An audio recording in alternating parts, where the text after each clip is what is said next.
indefinitely. I guess, what does that mean for this team? Well, we're going to miss him. We don't know for how long, but just with his presence out there on the floor, his skill set, yes, he's been shooting the ball very well from the outside. A junior guy who's played in a lot of big games, been a starter for us, and been having a really good season. But we have the mentality, and I'm sure you guys heard me say this before, we're the next man up. We'll give guys like Brandon, Colin, a chance and an opportunity to step in that role and do it by committee. And we trust the guys that are playing behind Isaiah, and the work that they're going to be getting in practice, the game reps that they're going to receive, that they will be there to give us that production that we need from that 4 spot.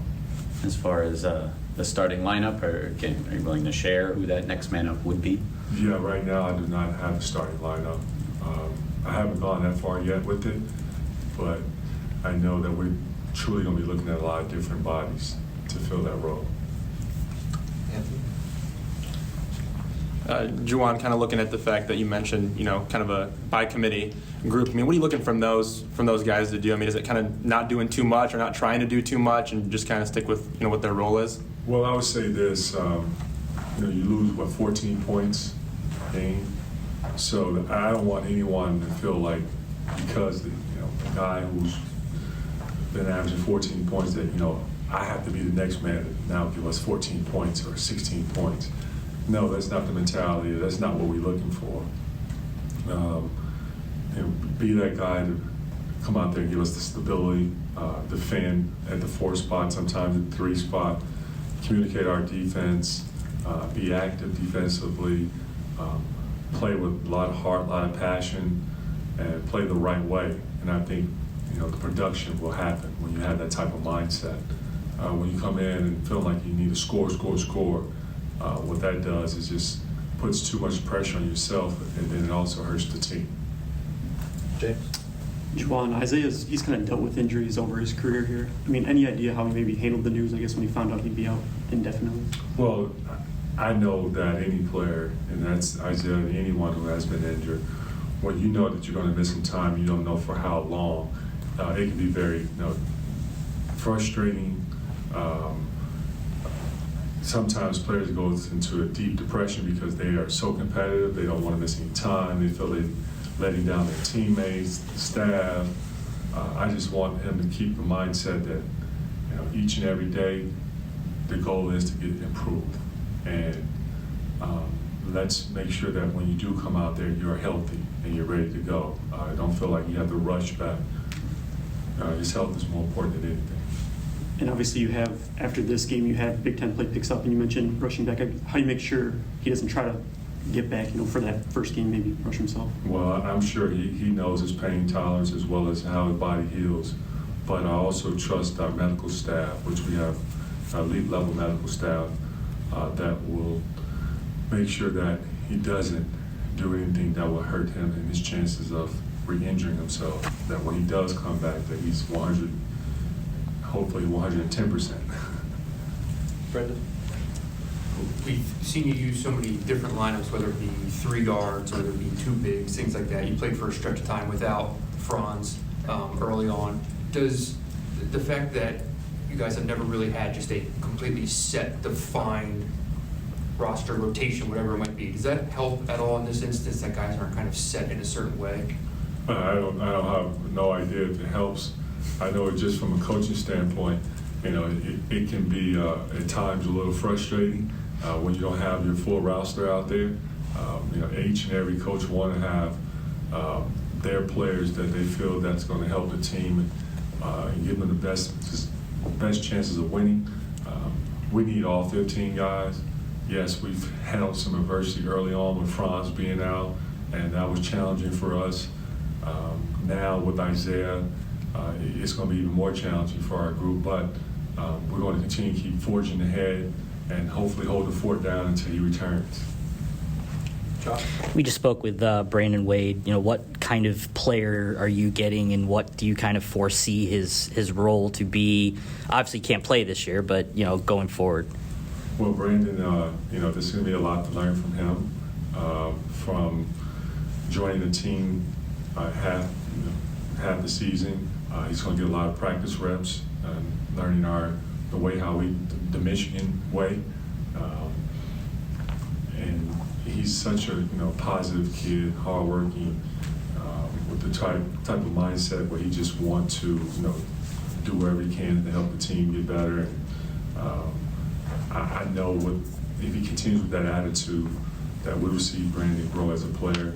And as far as what role, his role will be defined on what he brings in practice. Juwan, looking at the fact that, going back to Livers just really quick, you mentioned, after the last game that you hoped that, it wouldn't be anything too serious. So what were your emotions like, and what were you feeling when you found out that he was going to be out indefinitely? Well, great question. When he came down and he started walking back towards the bench, I knew that was like, that right there, that was a sign of that can be painful, and hopefully it's not too serious, because where in the area he grabbed and where he felt the pain, having my experience with injuries, but I never had an injury like this, being able to see teammates who have experienced some injuries like that before, I knew it wasn't good, but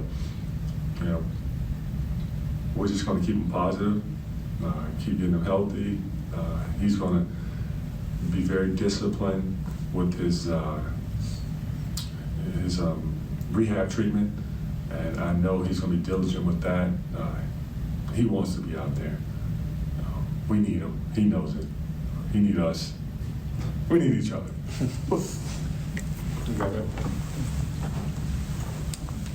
Juwan, as far as Brandon goes, you don't just add anyone to your program, even a non-scholarship guy. What about him?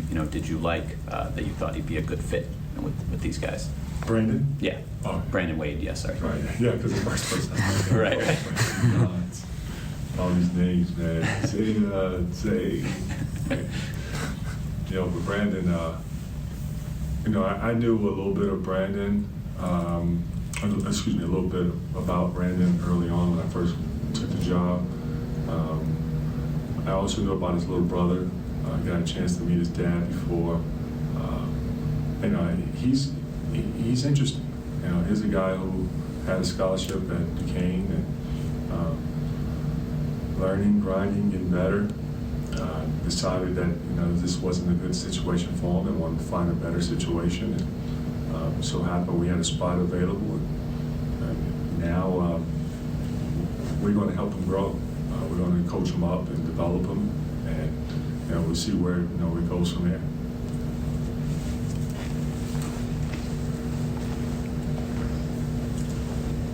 With Livers, people obviously speculate a lot over the word indefinite. Do you anticipate getting him back this year? Yes, I pray that we do. Great question. It's true. That word, definitely. But just got to take it day by day and see, each day that I'm gonna put my.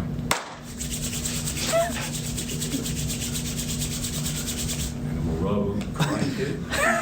Karate Kid. Little Mr. Miyagi.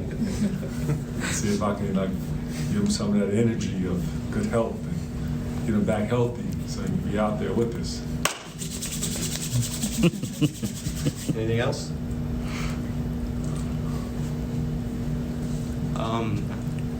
So I cover the women's basketball team mostly. From day one, Coach Barnes-Arico has talked about you and the impact that you've had, the community that you've brought between the women's basketball and the men's basketball team. Can you describe what your mentality going into the season was to talk with Coach Barnes-Arico and to build kind of family? Well, I have a lot of respect for her program and know her success over the past at St. John's. And then I followed women's basketball here in Michigan when I was working for the Miami Heat. I'm a Michigan man. And when you talk about Michigan, I followed the softball team I followed soccer. I followed gymnastics. I mean, this is serious stuff. Obviously, football, and I know some sports I didn't name. Please don't be upset with me, but I have followed Michigan. So when I joined the program as a coach here, I just, there's nothing fake about it. I'm here to support. I love sports. I love going to a volleyball game.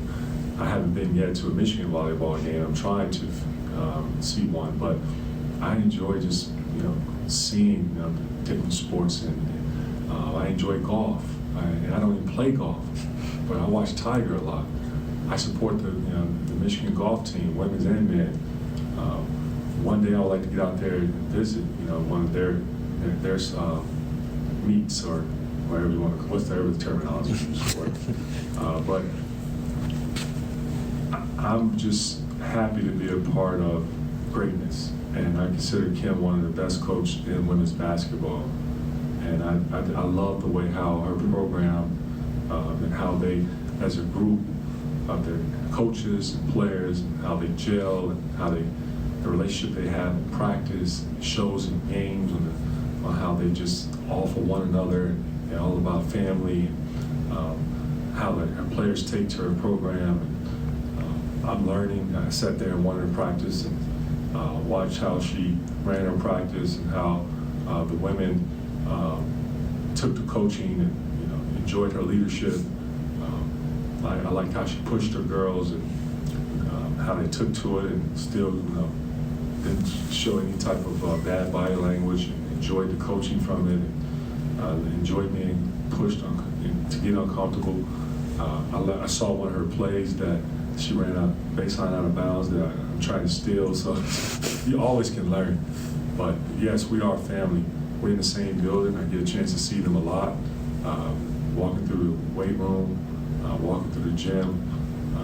I feel like that they are part of us. They play with us. Even though they're on the women's side of it, we're on the men's side of it, but we are one big family. Hopefully, I'm sorry that was a long-winded answer, but that's the passion that I feel with her group and with our group. We're one. We're together. We never have any of those type of situations where I feel she's getting more gym time than me at Chrysler. Man, it's not about that here. Well, we can do to help one another. We all for it. Okay, Coach, we'll see you on Sunday.